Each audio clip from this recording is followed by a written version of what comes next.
Hello and welcome to the Be Your Own podcast. I'm your host, Samana Duran, and founder of Be Your Own, the global media hub of all things entrepreneurship and career navigation. As you know, this podcast is all about highlighting incredible women out there doing awesome things. We are back for the second episode of the Be Your Own podcast, and I must admit, I'm really enjoying reading all of your lovely inbox messages. I just can't get enough, to be brutally honest.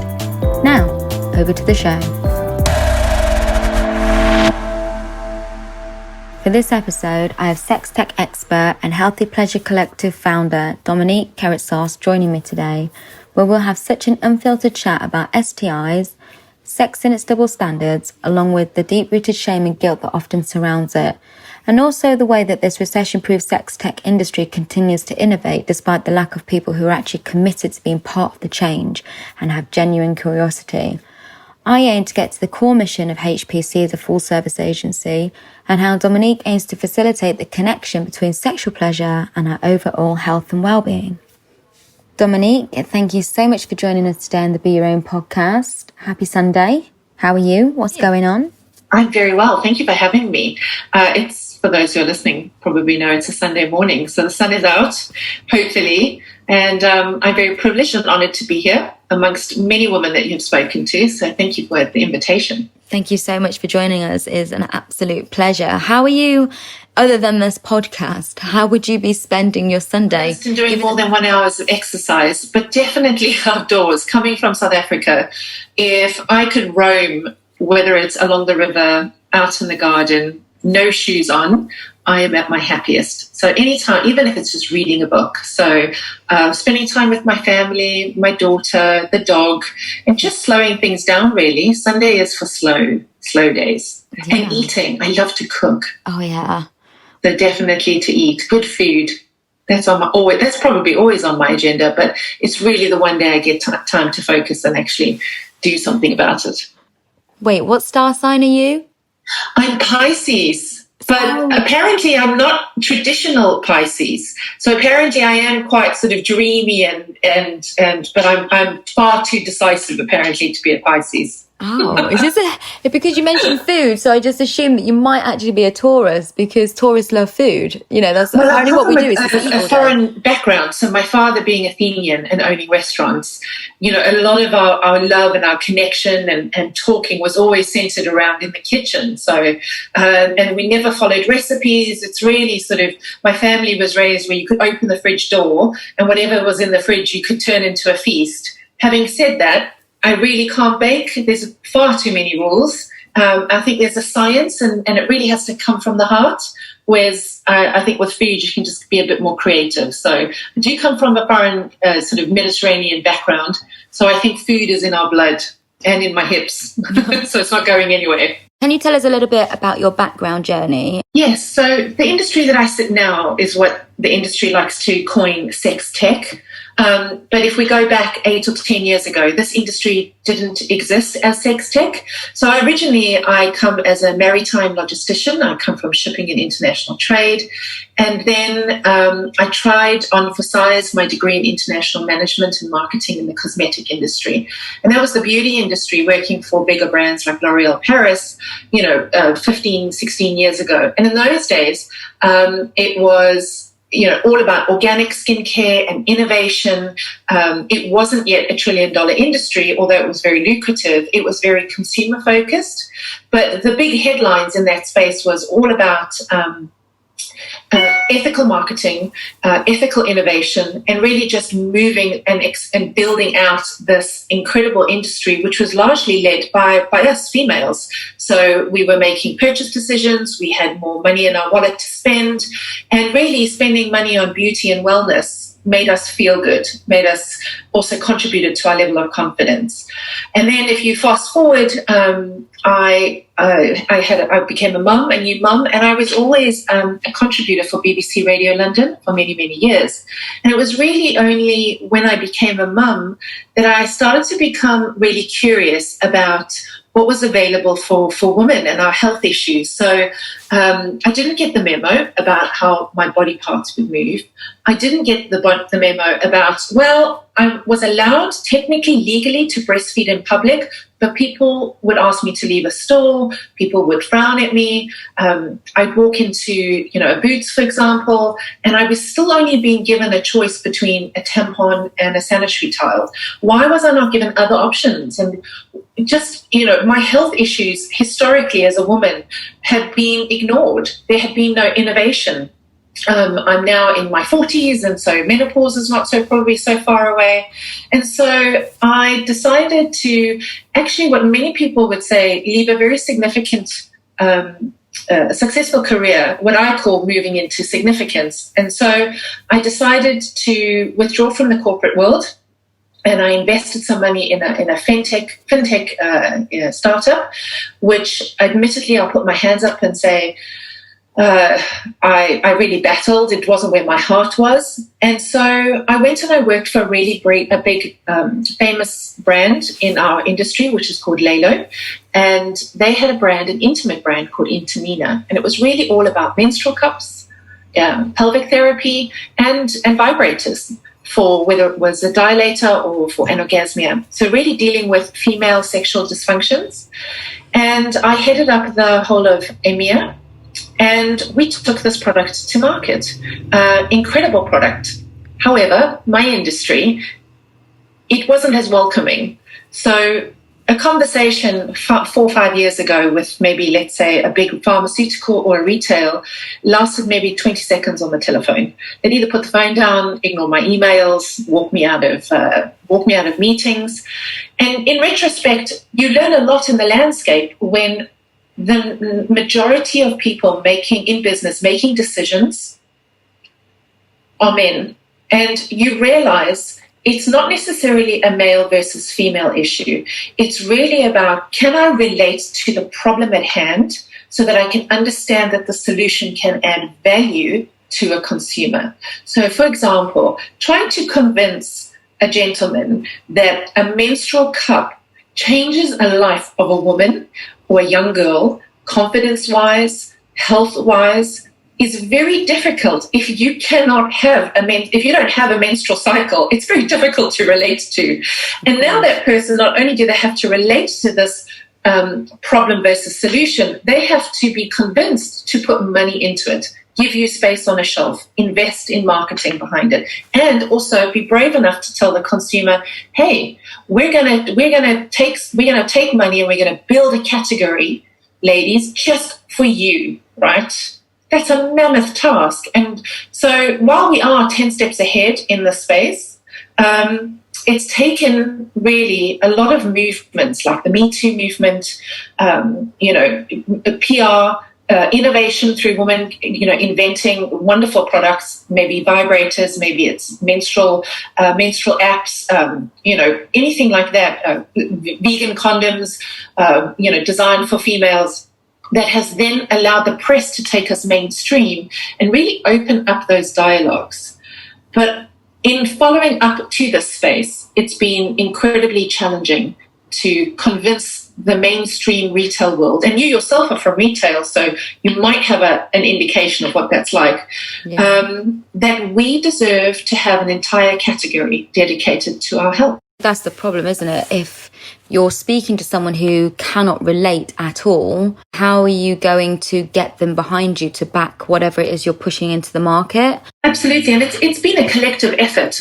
There's 3 main driving factors that really has cracked open and allowed us to create this space, and that is, most importantly, innovation, and innovation being driven largely by female founders that are coming out with technology, health products, adult luxury pleasure products.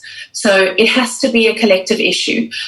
Innovation, key. The other is investment. So we're a huge struggle for us. I don't think that's a surprise for most people. I think for female founders to even skim the top of most investment is a huge challenge. Then to be a female founder within sex tech, which many investment houses consider either vice, they legally can't invest, or they won't even have the conversation with you. We've gone from maybe 2% to 0.002% of being able to make those funds accessible for our innovation. And then the other one is education. let's start with the original socio-cultural and political scripts. When you hear someone say, I've had a judgment-free, exploratively supportive sexual education or sexuality, said very few of us. So it's education from every level, from whether it's school level all the way through to adult education, understanding the inherent value of pleasure in our life and how it contributes to us living, whether it's mental health, physiological health, biological health. So we've got these, not to narrow it down, but as humans, we like to digest things in threes. So these three hubs where they need to collectively come together to be able to open up and fast track this so-called $126 billion industry. And we really like that number. It's a sexy number, but do we really think that that's the value? I personally, having worked in the space, think it's probably a lot higher than that number. If you look at women, we are 65% of all decision makers. Just in North America and Europe alone, we have 41% of the wallet. So we're spending money, and a lot of that money is, we want solutions for our life cycles, whether it's menstrual care, whether it's reproductive, whether it's fertility, whether it's menopause, whether it's pleasure. And so we have the wallet to spend. And it's been an incredible journey in the last sort of 4 or 5 years where we see this innovation fast track coming from all angles, and predominantly from female founders and female inventors. That's not to say, though, we're not seeing the rise of male sexual wellness products and solutions too. So it's a hugely exciting time for us. My question is then, what more do you think could be done to highlight this and further educate people at an earlier stage? Well, I think if you go back to your original comment of we could be taught at an earlier stage. Yeah.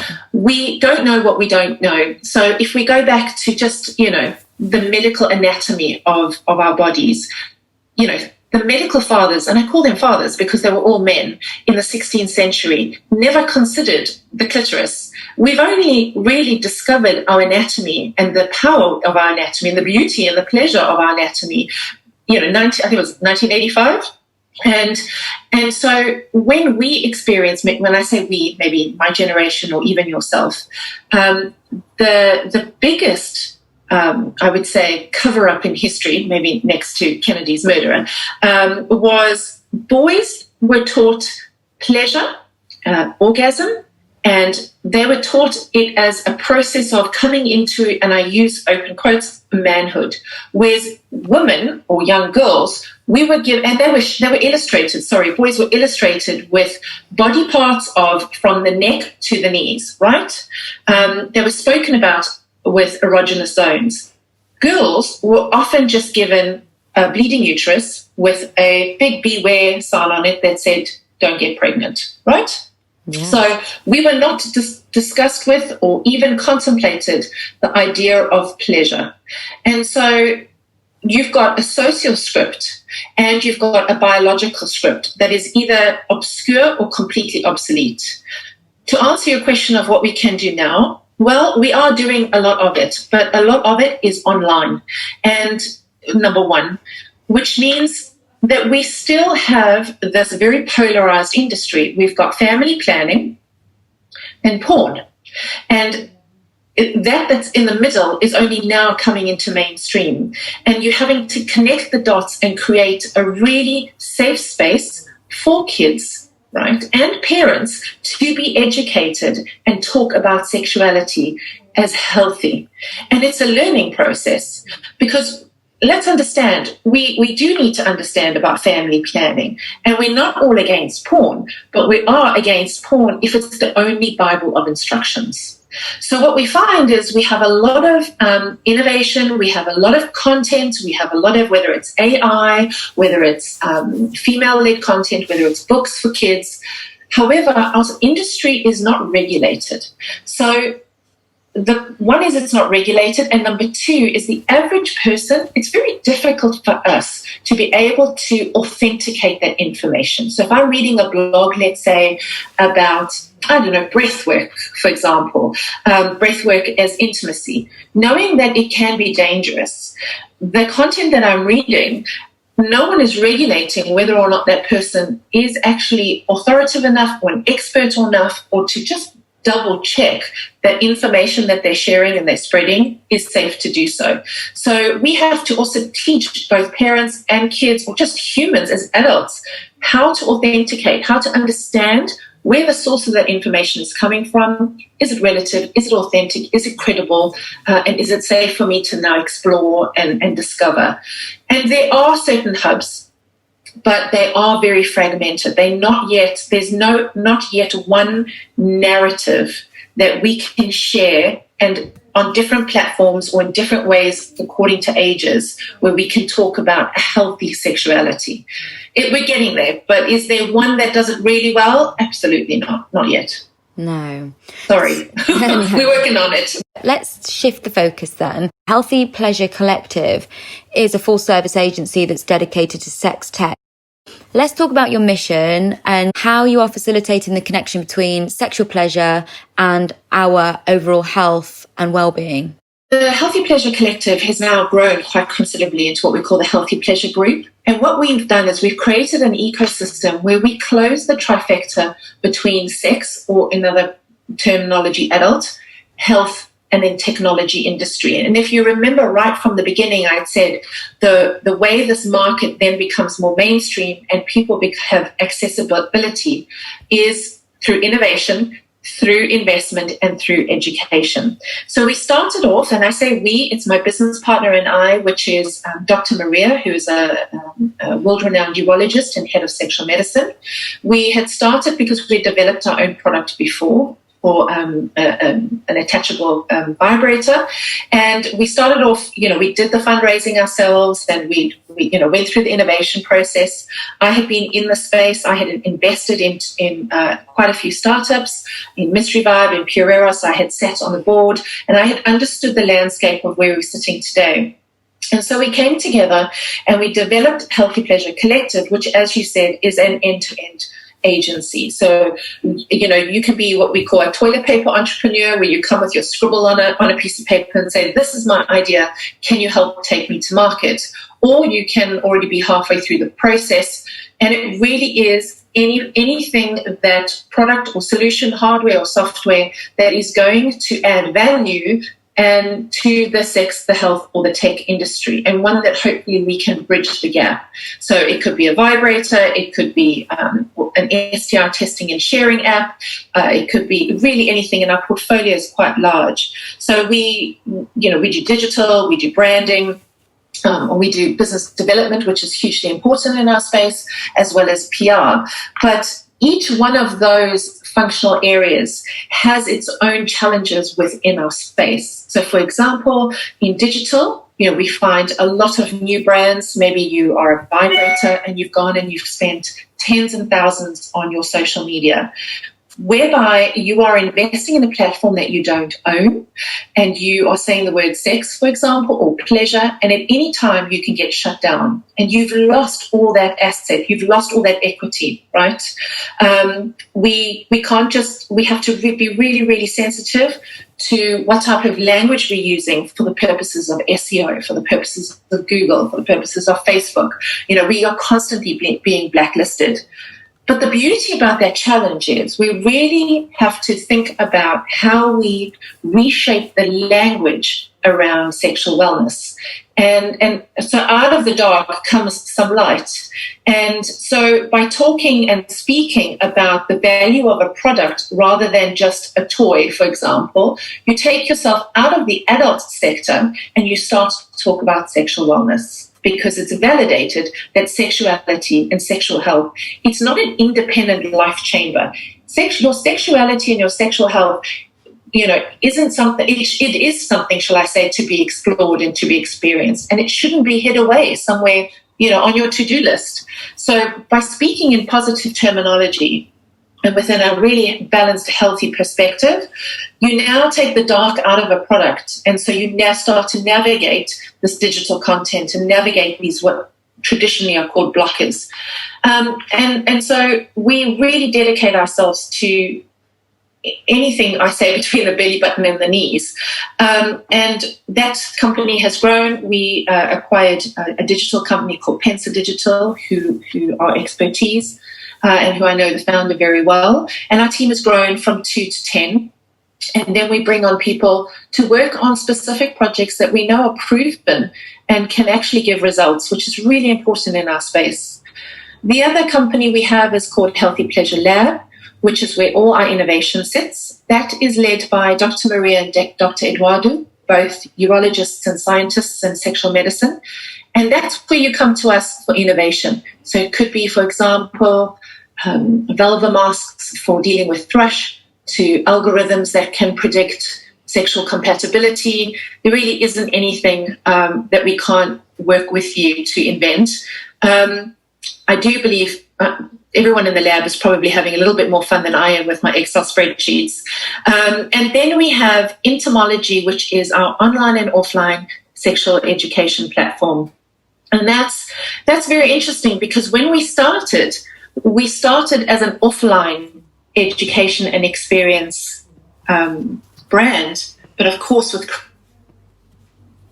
Corona, we had to pivot very, very quickly.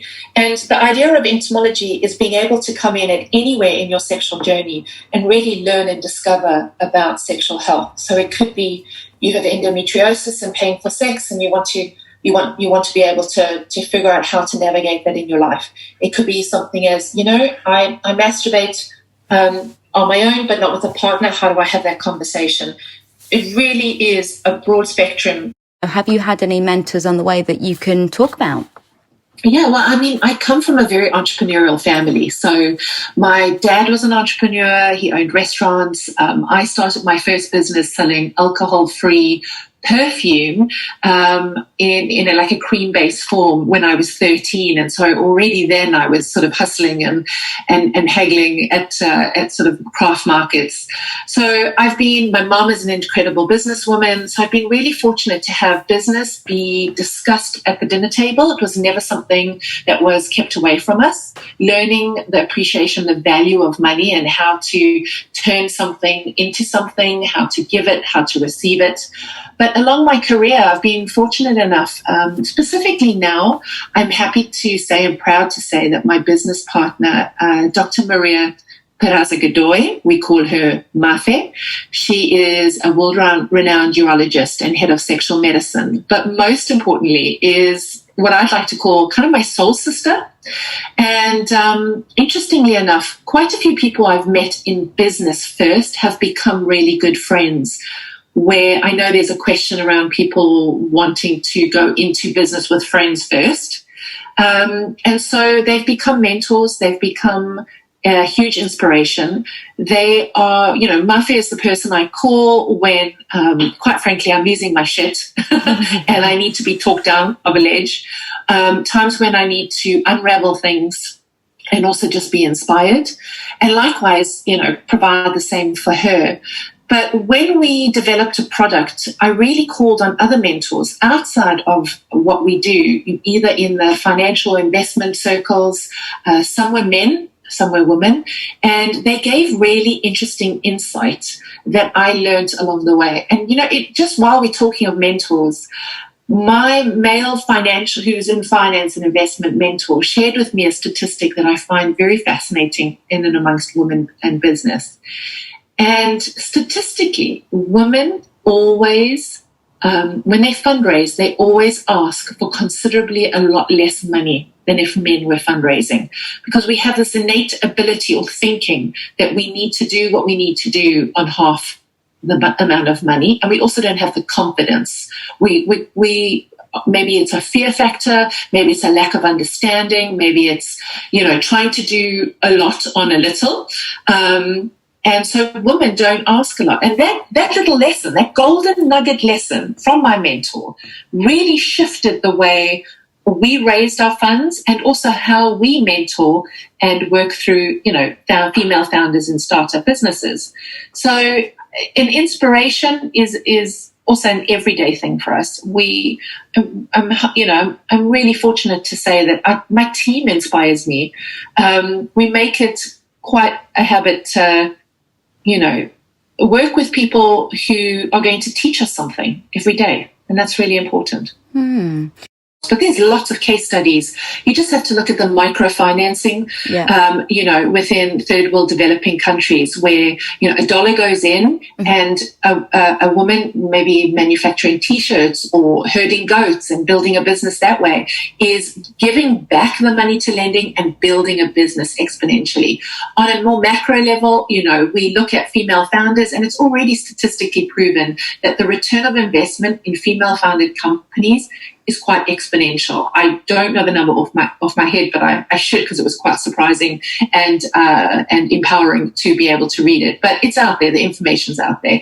And you're very right. We do need more support, and not to mention the GDP of this country for women who, if we moved across the glass ceiling for those wanting to come back into the workforce after having children, everyone benefits from it. And yet we're not quite paving a smooth pathway for us.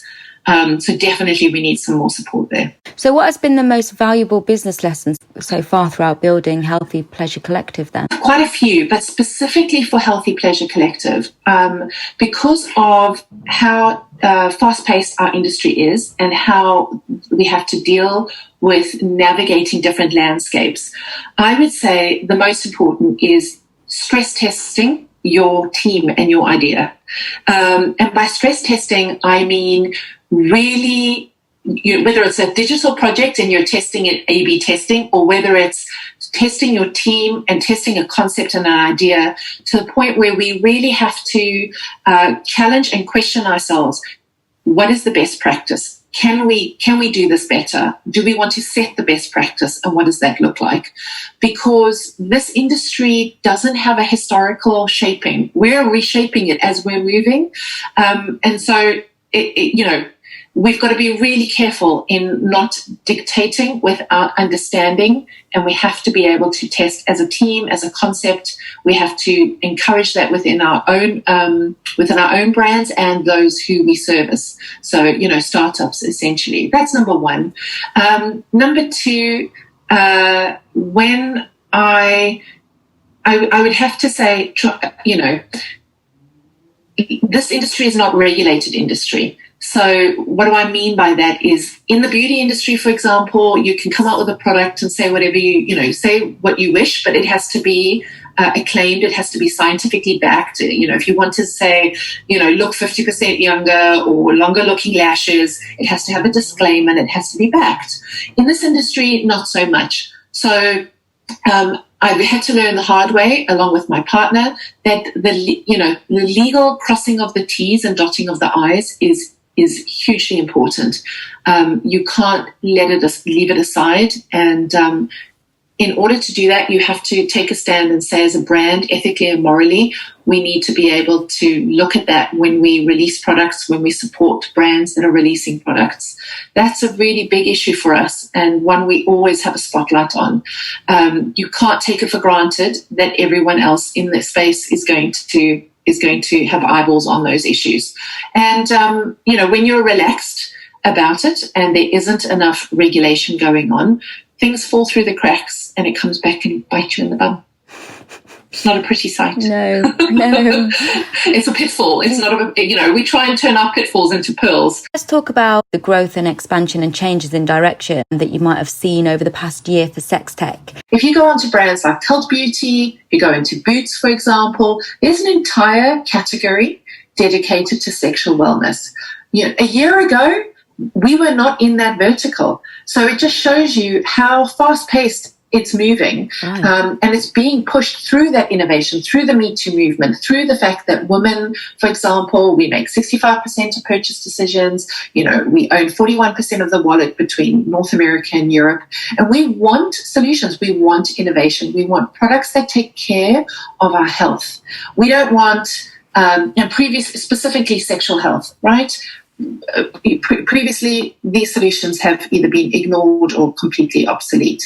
And so we understand that now the mainstream is a very different landscape, and that's hugely important. So how you purchase your healthcare, where before, let's take, for example, sexually transmitted infection, right?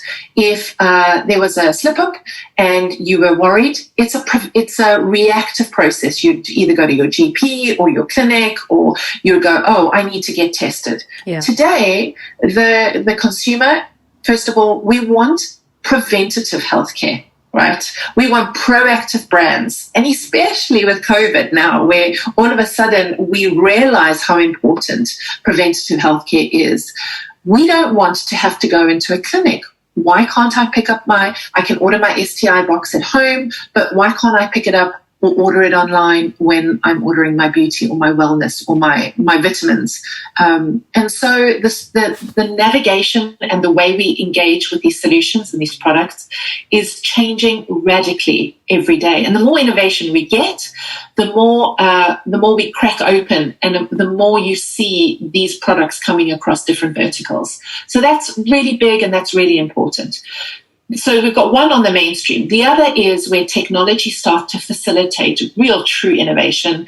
And we have gamification, for example. We have a product that helps men now that is a therapeutic alternative for premature ejaculation. Instead of taking a drug or a pharma product, you're dealing with a device plus a gamification app that allows you to reconnect with your cognitive processes so you can control your climax. Now, why do we care? Well, sexual dysfunction, as society calls it, whether it's premature ejaculation, erectile dysfunction, it's a woman's issue too, because we are partners of our partners. Just like menopause is an issue for men, with us being in the workplace. So it's not non-binary. We can't be completely excluded. So technology is a huge facilitator in bringing together really the best of humanity and the best of pleasure or health. So we see, innovative changes in technology. We're all the way from a product like my Hexel that I just mentioned to VR. VR being an opportunity to teach sex education for sexual healing is another one. For therapeutic work. It's just the list is long. We deal with, for example, a biotech company printing tissue, which we hope one day will solve female genital mutilation, will help with perineum disease. So there really isn't anything we can't come up with to help with a solution when innovation. However, in order to do that, we need the investment. We need the education so that the consumer is aware and can demand that innovation. So there really are. It's very intricate, and it can't be dealt with separately. No. So I could, the amount of, I get really excited, as you hopefully can hear, and passionate about all this that's happening in our space. And I always used to think that the beauty industry was incredibly fast-paced, but I can tell you the sex tech industry is just as fast-paced. It just takes a little bit longer to get to market. The problem with the government tests or the free tests is they are not comprehensive tests. So they either test, for example, just gonorrhea or chlamydia, but they don't necessarily test for HIV at the same time, or HEP, or anything else. So really what we're looking for is a comprehensive test that really covers your overall sexual health status, number one. In order to do that, you have to pay for it. Right? Mm-hmm. And then, of course, your results come, and then we're dealing with a data issue. So it's a medical data versus a personal data, and where that data is being stored, how the data is then being given to you, and how the results are being given to you is hugely important, because should your results come out positive, something like chlamydia, very right. Chlamydia, it doesn't have to be shrouded in taboo. It's 2 tablets and you're okay. It's more a stigma that weighs most people down with chlamydia. And the more we talk about it and normalize it, hopefully the less we dismantle that.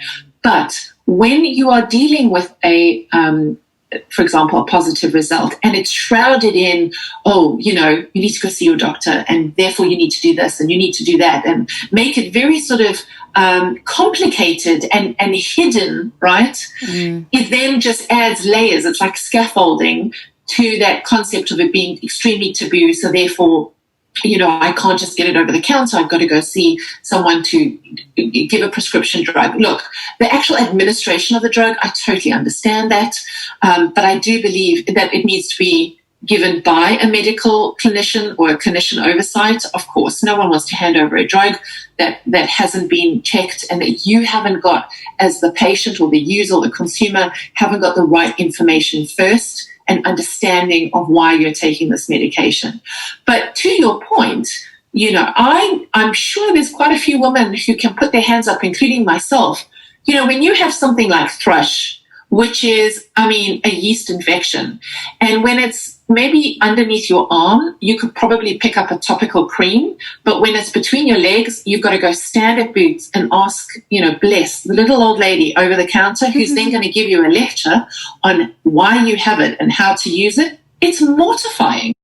Why as women do we need to go through that process? We all understand the concept of thrush, and if we were all educated properly and we were all less shrouded in taboo, we'd realize it's a cream, everybody. Yeah. Anybody can get thrush, and it's totally normal and totally fixable.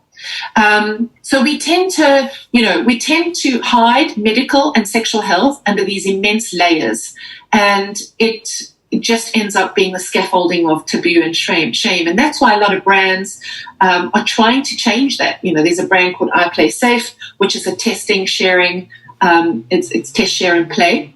So it's a testing and sharing platform that says, own your sexual health, test, share, and then go play. And that's okay. We're not there yet. So in Otis, to your question, what needs to change? We need to change the language and reimagine how we talk, how we engage, how we support, and how we educate about sexual health. Yeah. To normalize it. And when we start to normalize it, that we understand that the inherent value of pleasure is the most innate human pursuit, and that by pursuing it, it adds value to our life biologically, mentally, physiologically. It doesn't need to be hidden away. It's there to be experienced. It's there to be explored.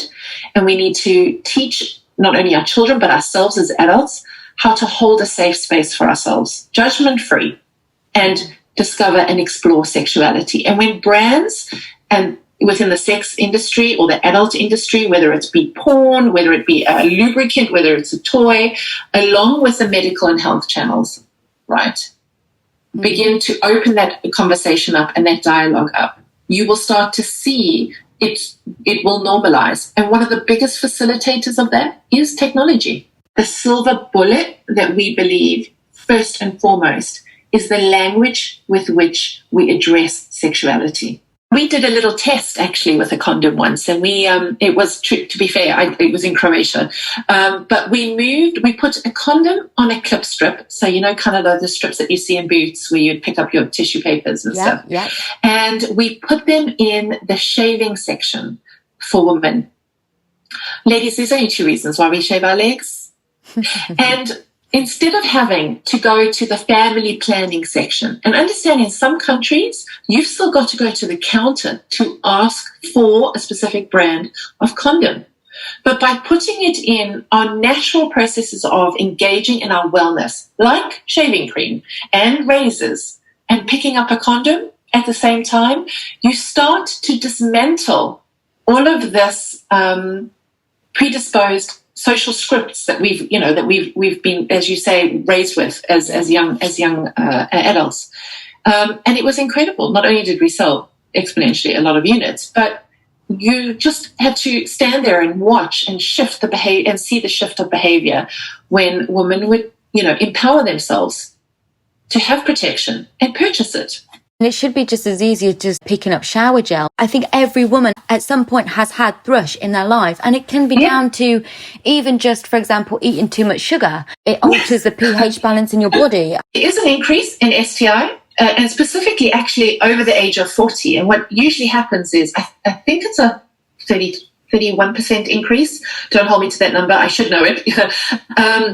But the idea is, there's this concept of well, I'm older, I'm not going to fall pregnant, so therefore I don't need protection to fall pregnant, but one does need protection against an STI. And STI, sexual health, sexual infection is probably one of the biggest taboos that we're now trying to sort of really push through and crack through. 4 years ago, no one wanted to mention an orgasm, and now we talk about an orgasm gap.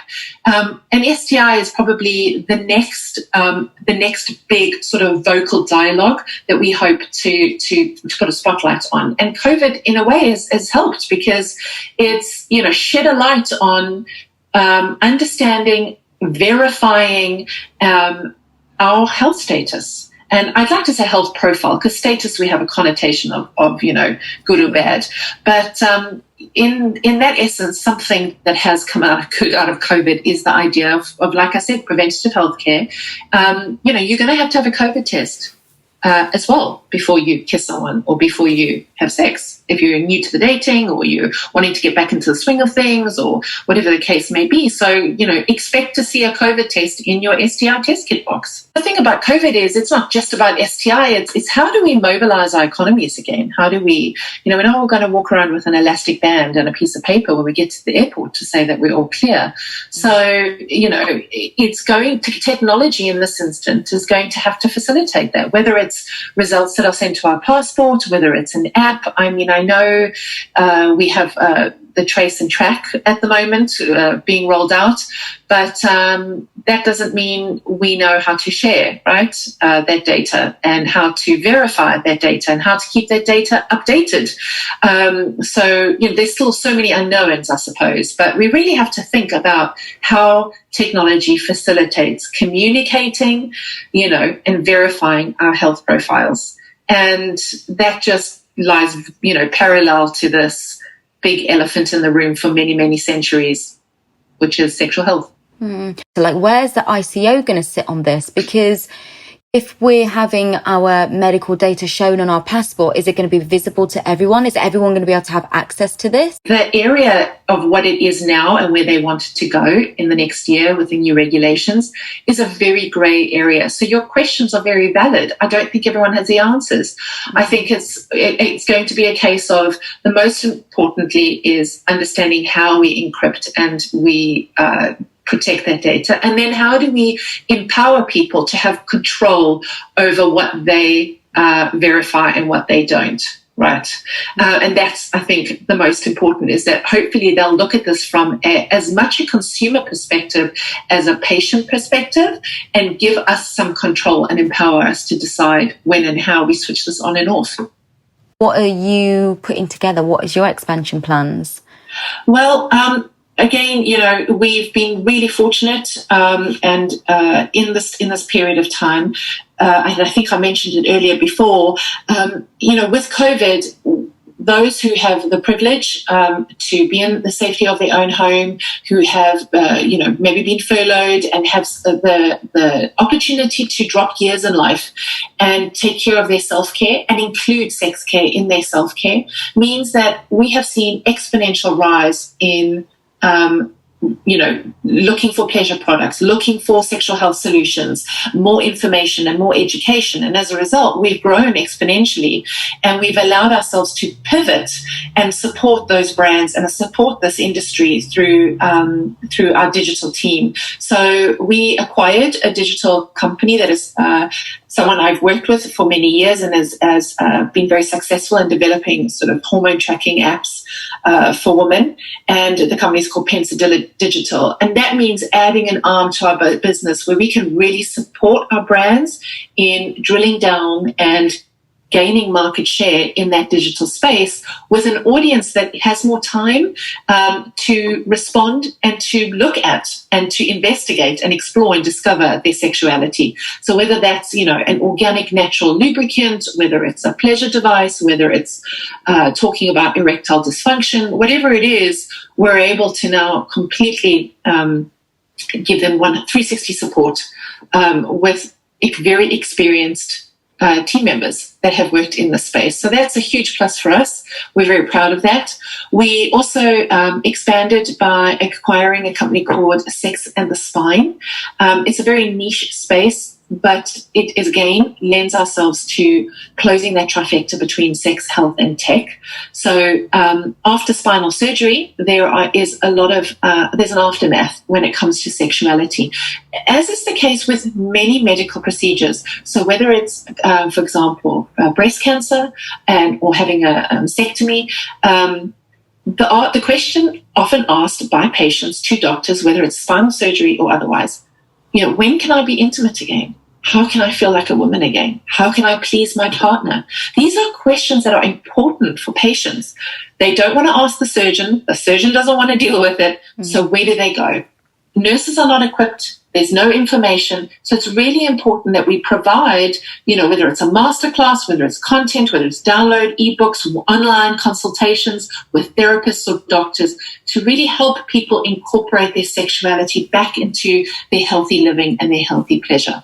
So we work very, very closely with partners like Sex and the Spine, which has been a very almost therapeutic for myself on a personal level, understanding, just more from a patient perspective rather than a consumer perspective, and has allowed us as a business to grow, putting human-centric technology as our forefront, understanding that in order to close this trifecta, anything that we promote or we support or we invest in, where we have the opportunity to, we can encourage those brands to be very human-centric. Human language, human support, and echoing a real sex-positive impact, not just on the internet, but actually for beings that are, living and breathing and have the right to this pleasure.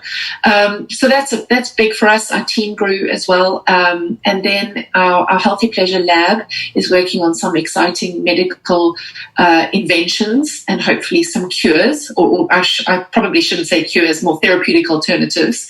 And with our online education company, we see quite a bit of growth in adult education in masterclasses. So we did a survey recently really asking people what is it that they want to know about their sexuality. So rather than us, sort of pushing out a whole lot of masterclasses or online events, panel talks. Interestingly enough, everyone came back and said no more panel talks. And I think there's a little bit of panel talk overload, Zoom fatigue going on, and really understanding what do people want and then putting that together as best as possible and putting it out there. So there's a lot of growth going on, not just, as in commercially, but a lot of growth internally that I see of my team as well, which is hugely rewarding. And hopefully, like everybody else, we're all on the same playing field. We'll be back traveling just like yourself. I was supposed to be talking at the Minister of Health and Social Affairs in Finland. We were supposed to be in New York talking at a health and wellness conference. And that's the bit we really miss, being able to mobilize and talk to people from all areas and really encourage them to look within our industry. Unfortunately, that's all been put on hold. But we look forward to that picking up again, probably last quarter of this year or first quarter, starting 2021 with a bang. Dominnique, thank you so much for joining us today on the Be Your Own podcast. It's been wonderful having you chat to us and give us little nuggets of information to take away. But also thank you so much for helping to democratize and shape the sex tech industry and the future of it, and aiming to remove the negative connotations that are attached to sexual wellness and STIs and the sex tech industry as a whole. It's really been such an eye-opener. So and I just want to say thank you to you. Thank you for always, for giving us the platform and the opportunity to speak about this. We're always grateful for it, and of course use it to our maximum opportunity. Waxing on lyrically and speaking and getting as much of the message out there as possible. So thank you for that opportunity.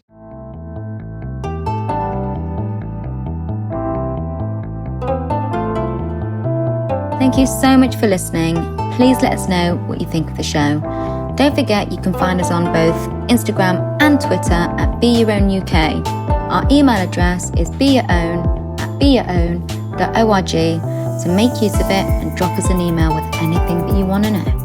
If you fancy reading pretty much all of the career navigation stuff we talk about here on the podcast, then head over to BEYOUROWN.org for exclusive content, interviews, tools, and resources.